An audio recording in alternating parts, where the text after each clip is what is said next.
insightful documentary. Transition. Understanding the But if you ask them know me. I know they blow trees, only lonely me.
It's time for news on Luntha television with me, Charity Chilanka. Let's have a look at the top stories. Pope Leo XIV to mark start of Lent with historic procession on ancient Roman hill. Minister of Homeland Security assures of ongoing rescue efforts for kidnapped Crossroads hotel owner. Baila Hospital faces resource challenges amid growing demand. And in other news, Cyclone Gazani leaves 59 dead in Madagascar, displaces more than 16,000.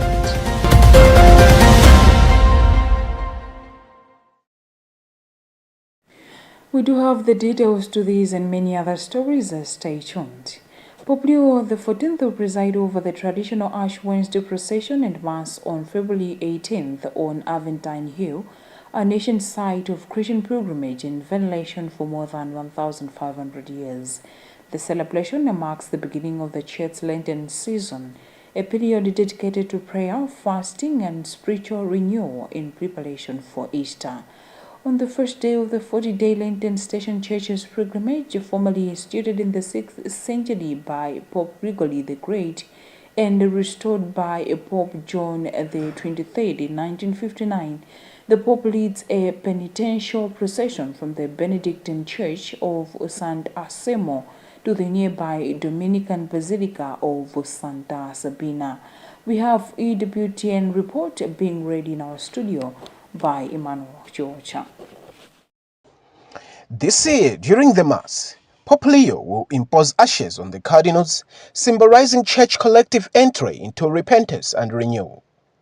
The ritual, observed worldwide, invites all Catholics to recall their mortality and the call to repentance, deepening their commitment to the faithful and charity. This year's celebration will also feature a brief afternoon prayer at the Benedictine Monastery before the Mass in Santa Sabina.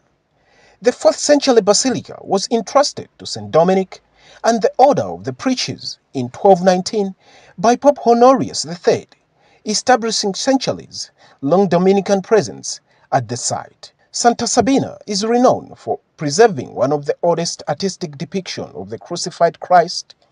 This iconic graphic heritage offers the faithful a tangible focus for meditation on Christ's redemptive suffering, an essential theme during the penitential season of Lent.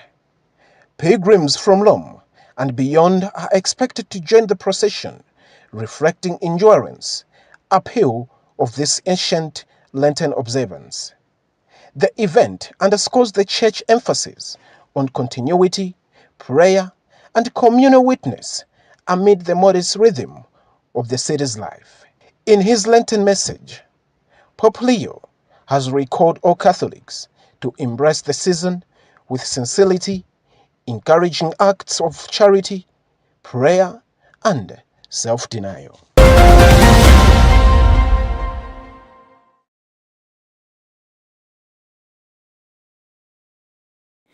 Aurum Healthcare Network Project Coordinator Sister Teresa Mulenga says the project has registered significant impact since its rollout in 2025, with more than 9,000 people reached through various health interventions across the country. She made the remarks on Monday in Lilongwe during a training for project implementers under the Aurum Healthcare Network Project, aimed at equipping congregation project coordinators with a monitoring and evaluation tool for effective data collection and reporting. More details in this report being read in our studio by Tandiwe Mzumara.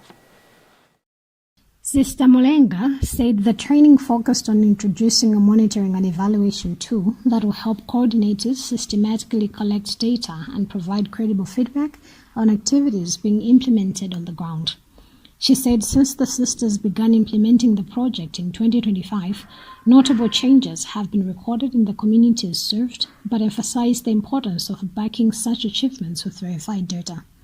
Sister Mulenga explained that the tool will enable the project team to document progress accurately, support reports submitted to donors, and share factual updates with stakeholders on the realities being experienced in beneficiary communities. She said among the key activities being implemented are free medical camps, free health education sessions, and refresher courses for medical practitioners. Our major target is to make sure that the vulnerable groups are reached with the services which in a normal circumstance they cannot be able to access. The aim of the meeting today was to equip the project implementers, which we refer to as the congregation project coordinators, with the monitoring and evaluation tool which is going to be used in monitoring this project. Daughters of Wisdom project coordinator from Luntha, Diocese Sister Mercy Kanyumbu, noted that many people, especially the elderly, are living with hypertension and diabetes conditions without knowing, and medical camps have helped identify patients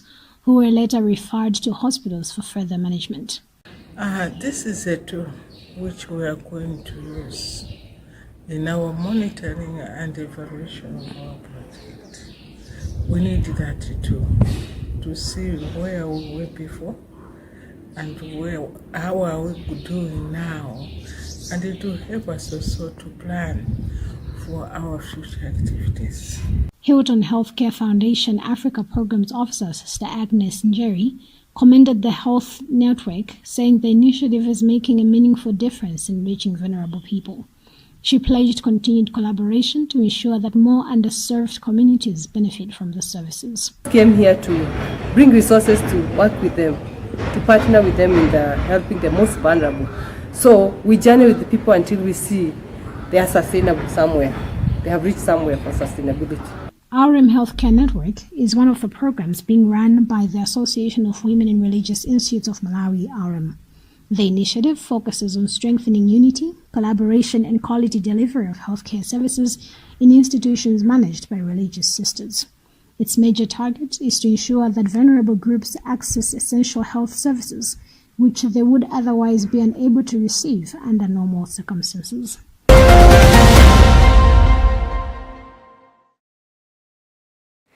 Minister of Homeland Security Peter Mukito has said that police in Malawi are doing everything possible to rescue Samia Sakrin, the owner of Crossroads Hotel in Lilongwe, who was abducted by armed assailants on February 6, 2026. Speaking in Parliament on Tuesday, Mukito said national security agencies have launched an intensive investigation into the matter with the aim of successfully rescuing Sakrin from the hands of the criminals. He emphasized that the police have not received any official reports confirming claims circulating among some members of the public that the kidnappers are demanding ransom in exchange of Sakrin's release. Mukito has since appealed to Malawians to remain patient as the police carry out their work to apprehend the criminals, whom he says are testing the country's security apparatus.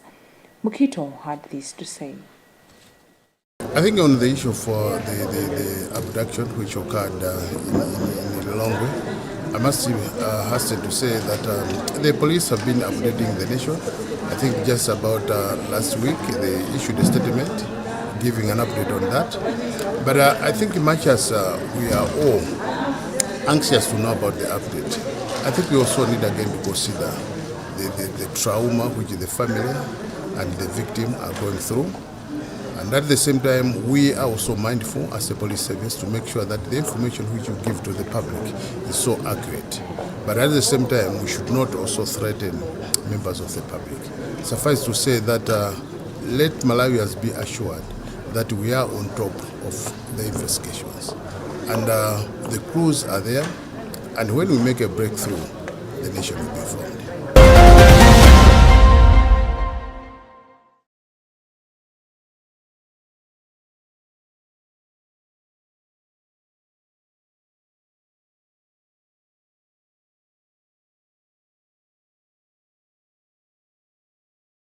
Minister of Health and Sanitation Badari Tsobaloi has announced that rehabilitation works at Domasi Community Hospital are expected to commence soon, assuring the nation that funding for the project has already been secured.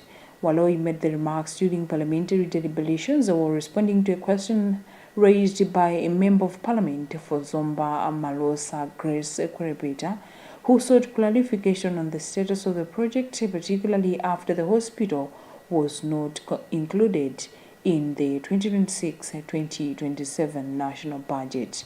Patrick Pooper with the details. Contributing to the debate in Parliament, Baloi assured the people of Zomba Malosa that government remains fully committed to completing the Domasi Community Hospital, emphasizing that financial resources for the rehabilitation have already been mobilized. Baloi further revealed that her ministry has embarked on a broader plan to upgrade health centers across the country, a move aimed at ensuring equitable access to quality health services for all Malawians, regardless of location. Because Zomba Malosa question came again in the last parliament sitting. Zomba Malosa, we identified funds through the Health Services Joint Fund, and these are funds that are there, and we are in the process of procuring services to make sure that Domasi is finalized to the level that is supposed to be. So that one, funds have been there, and they were identified in the previous year with our partners, so that we are able to upgrade that. So this one I can assure the people of Zomba Malosa to say Domasi will be finalized this year, and the processes are underway. Meanwhile, Kwelepeta has welcomed the development, describing it as a timely and reassuring, noting that once completed, the hospital will significantly improve healthcare delivery for people in her constituency and surrounding areas. And the worst part of it was in 2024, whereby we received the former president, Dr. Jaguera.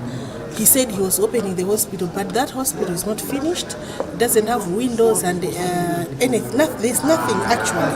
So that's why I asked the Minister of Health, because when I checked this year's budget, the 2025 to 2026, the budget that is finishing next month, the Domasi Community Hospital is not in the budget. Baloi also took the opportunity to issue a stern warning to those involved in corrupt practices at Kamuzu Central Hospital in Lilongwe to immediately desist, describing the situation as a worrying and detrimental to the delivery of health services. She stressed that the ministry will not tolerate corruption and will take decisive action to protect public resources and restore integrity within the health sector. For Luntha News at Parliament, this is Patrick Pooper.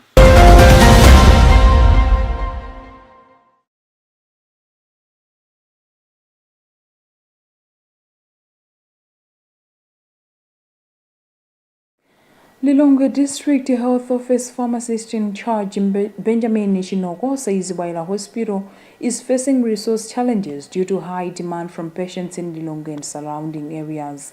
He made the remarks on Tuesday when Water Aid handed over water, sanitation and hygiene wash materials to the hospital. Bridget Manoka reports. Chinoko highlighted that the donation of personal protective equipment and clothing will improve the hospital's capacity to respond to outbreaks such as cholera and support routine services in critical areas like the labor ward and theatre. He noted that while government support is helpful, it is not sufficient to meet the needs of the large patient population, making donor distributions essential.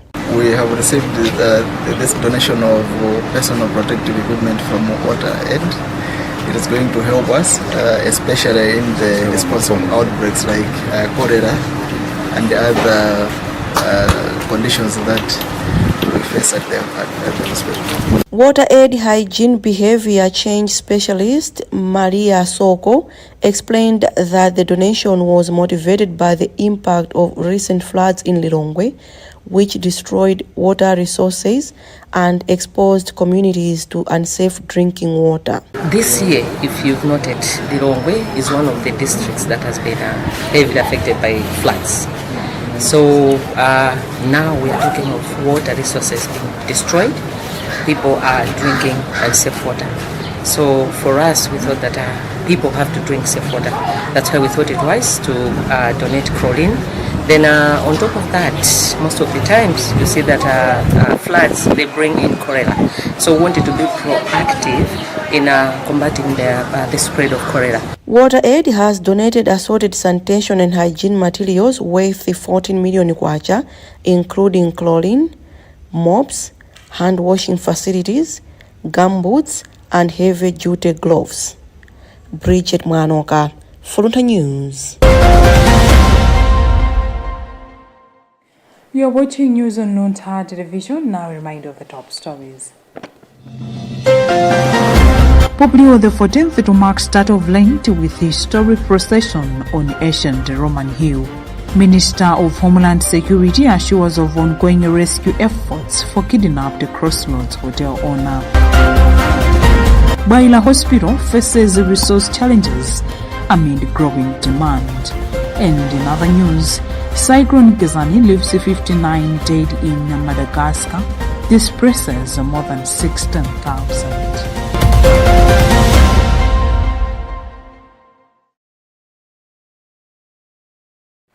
Moving on with the news, the Lilongwe Water Board has expressed a commitment towards safeguarding public health and ensuring proper management of wastewater systems in the city. The board's chairperson, Jisomo Chibwana, has made the remarks in response to concerns raised by Malawi Health Equity Network Muhen over a leaking sewer pipe located behind a building immediately to the south of Sana Mega Shop, discharging into Lilongwe River. According to Chibwana, a team from its sewer and wastewater management division was deployed to assess the situation and carry out urgent maintenance works. Judith Ogan has filed a report being read in our studio by Tandiwe Mzumara. In a statement, Mehen Executive Director George Jobe noted that the leaking sewer pipe is posing a significant public health risk to communities that depend on the river for domestic use, urban farming, and other livelihood activities. Jobe also called for urgent repairs, routine inspections, and accountability among those responsible for sewer maintenance, stressing that low-income communities are the most affected. We have issued a statement to express our deep concern over what we have noted. There's a sewer pipe that crosses the Lilongwe River just behind the building that is to the south of Sana Mega Shop in Lilongwe, and the pipe is leaking into the river. This is a public issue, a public health issue, because the water is contaminated in the river, and we have people who use that water downstream, either for domestic use, for urban farming, or sometimes for any other livelihoods. In response, Lilongwe Water Board's response team was immediately dispatched to the site to work to ensure that the damage is repaired. In an interview, Lilongwe Water Board spokesperson Jisomo Chibwana assured the institution's continued commitment towards treating issues of sewage spillage with utmost urgency, noting that they directly affect public health. So as a concerned entity, when we saw the notice, the press statement from Mehin, which of course wasn't directly direct to us, but because we took over storage services in 2023 from Lilongwe City Council, and as a responsible organization, we sent our team from the sewerage wastewater management division to rush to the place to see what is happening, to appreciate the situation, to investigate. Lilongwe Water Board has since encouraged members of the public to report any sewer blockages or spillages through its toll-free line 253 to allow for prompt action.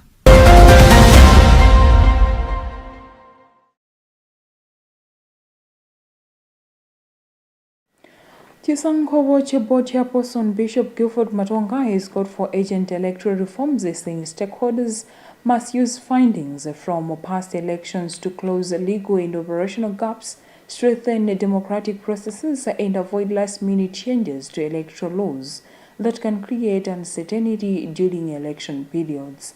Bishop Matonga was speaking during a 2.5-day local observers electoral findings consolidation and validation workshop held at Capital Hotel in Lilongwe.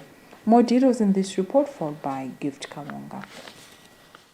Bishop Guilford Matonga said Chisanko Watch believes electoral reforms are necessary to strengthening Malawi's democracy process, stressing that lessons from previous elections must be used to close existing legal and operational gaps and ensure credible elections in the future.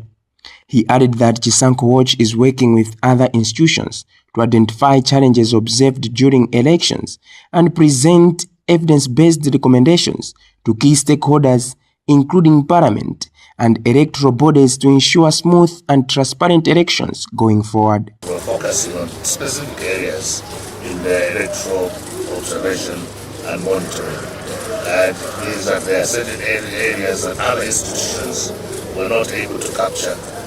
Bringing these very different organizations together would help them to share notes, validate their findings, and ensure that there is indeed harmony and that no area is left uncovered. Every area concerning this electoral process must be shared, must be covered, must be validated, and it is always good that all the different organizations come together under one roof in order to share notes and make recommendations instead of just one institution coming out with what they would call recommendations, which could actually be denied by others. CCJP National Coordinator Luis Nsiadungu expressed hope that the outcome of the workshop will help shape advocacy efforts by Chisanko Watch and partners, with the aim of presenting critical reform proposals to major stakeholders to help ensure smoother and more inclusive elections by 2030. We are expecting a lot of issues to come out. That's why you will see that organizations will be presenting their issues depending on the findings, different findings that they had according to thematic areas. So we're expecting a lot of issues to come up, especially those that are concerned with electoral reforms. Meanwhile, Center for Multi-Party Democracy CMD Executive Director Boniface Chibwana has called for stronger regulation on handouts by political parties, saying the issue has generated many complaints that need to be addressed through electoral reforms. He has since encouraged stakeholders to find ways to increase women's representation in politics and address misinformation and mistrust during elections, while also discussing sustainable funding to support future electoral processes. Yes, there are a number of issues that political parties have raised. I think one of the issues to do with the handouts, I think there have been a lot of complaints that have been lodged with the office of the Registrar of Political Parties. So it's an issue that we feel this conference should discuss, and we hope in terms of how the regulations can be operationalized, we have to discuss that. Through the workshop, stakeholders hope to identify gaps in electoral processes, validate observation findings, and produce evidence-based recommendations to strengthen Malawi's democracy and ensure smooth and more credible elections. For Luntha News, this is Gift Kalonga.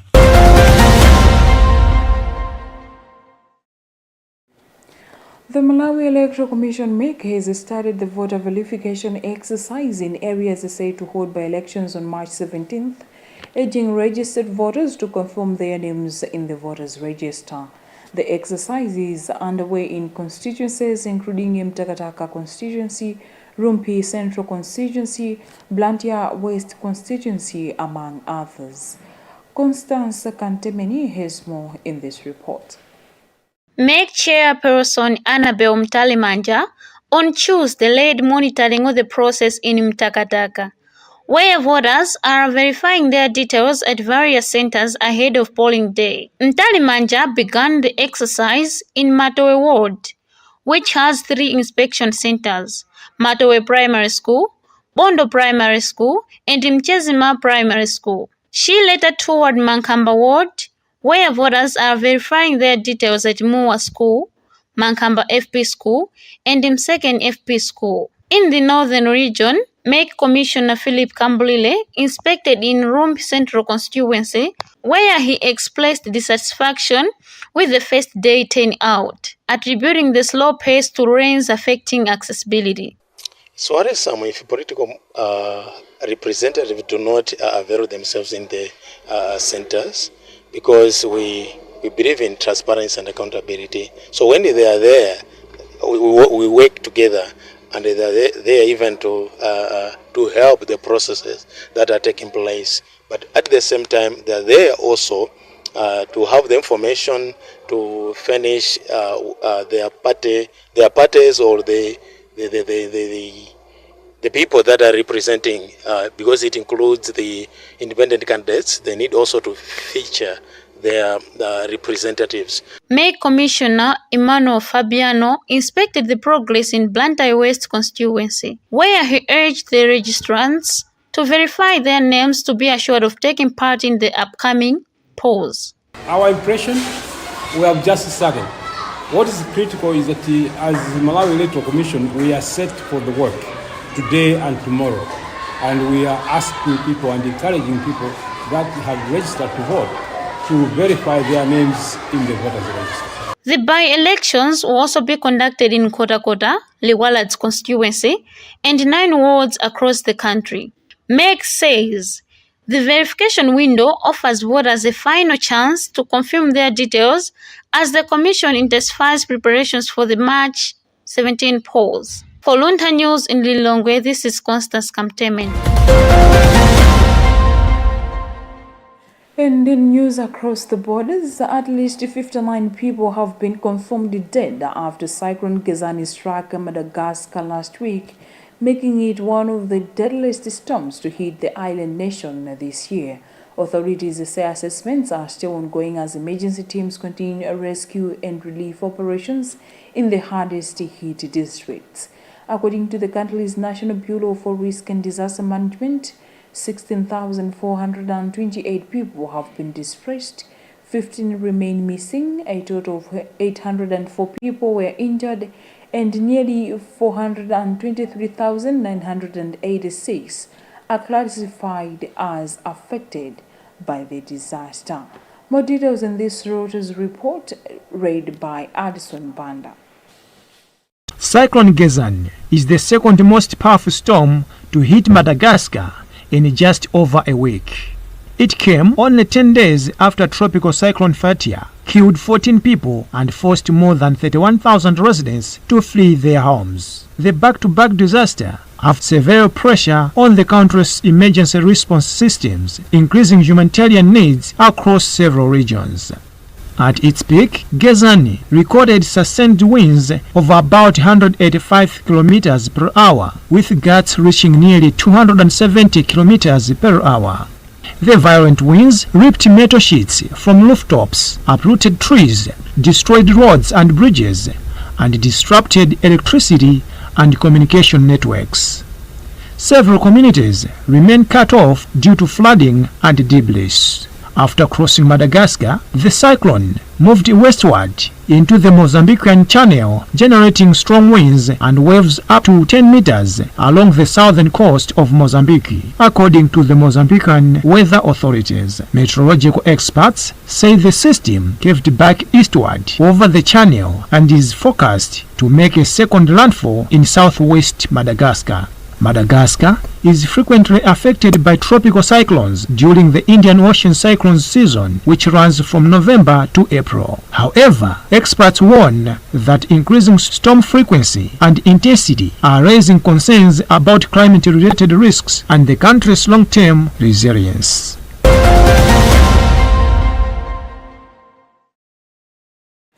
With that item, we've also come to the end of our today's bulletin, but let's have a recap of the top stories before we go.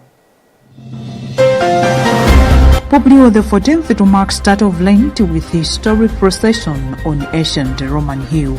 Minister of Homeland Security assures of ongoing rescue efforts